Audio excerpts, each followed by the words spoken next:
So I want to talk about the game Dungeons and Dragons, and I just kind of wanted to talk about what the position and or the role of a GM is.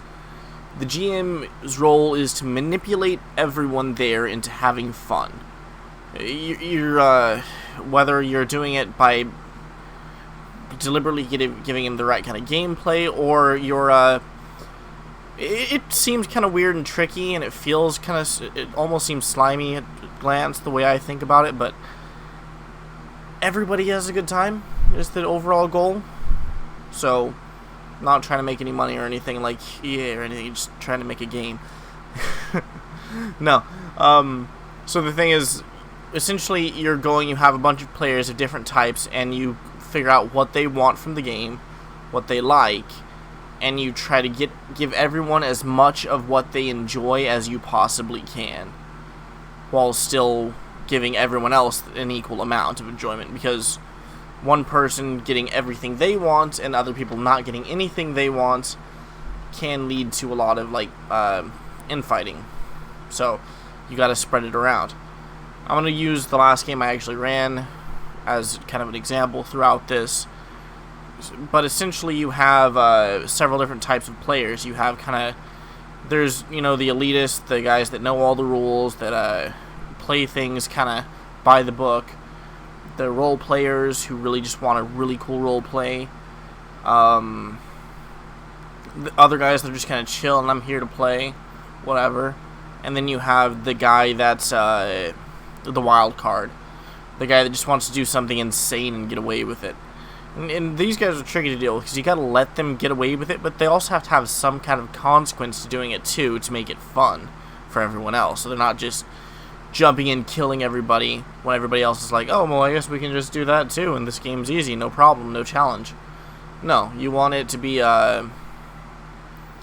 difficult and eventually have either a really good chance of losing, or have consequences to them doing crazy shit.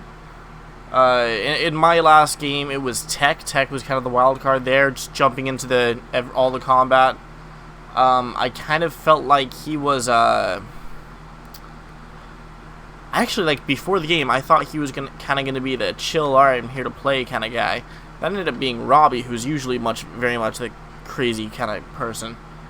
Though I think part of that had to do with I put him in a bad mood because we had to rush the beginning of the game at the beginning of it, so he wasn't as wild.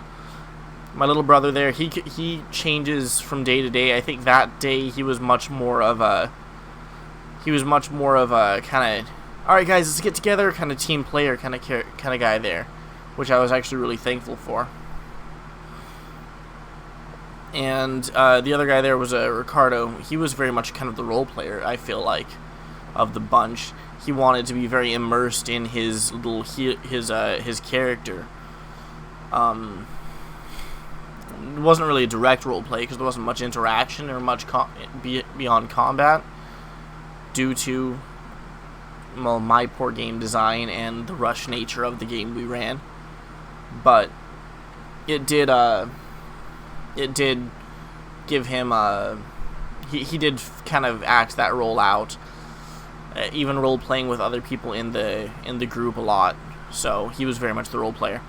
So what you want to do is you want to give everybody a chance to do it. If I'm going to retool that same adventure that I did last time, and you can watch it on my channel, what I would do is I would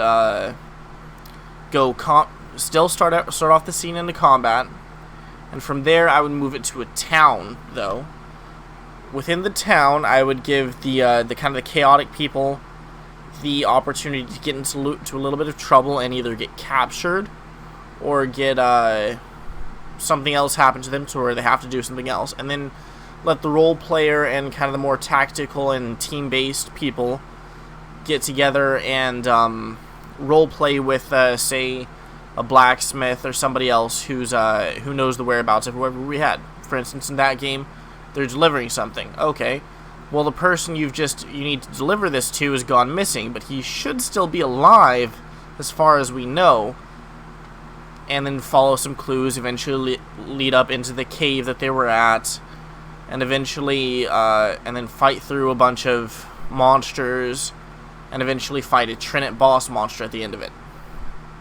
That would be my overall kind of my goal for that game. And while everybody else is role playing in the town, whoever's in the kind of the troublemakers will go off and get into trouble, maybe get captured by the same people that they're about to go and raid the cave of, and eventually they'll come together into the same space, and that's just, it'll work out pretty well that way.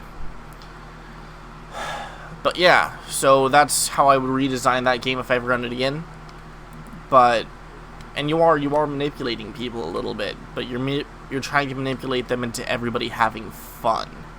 You know, you want to give everybody a little bit of something, but still make them feel like they're making a choice, when really they're making the choice you want them to make the game as easy as you can possibly, for you to DM as you can, you know? But anyway, that's all I've got. That's really all I got, I think, on that subject. It was just kind of a random thoughts I was having and figured I'd splurge them out. Peace out.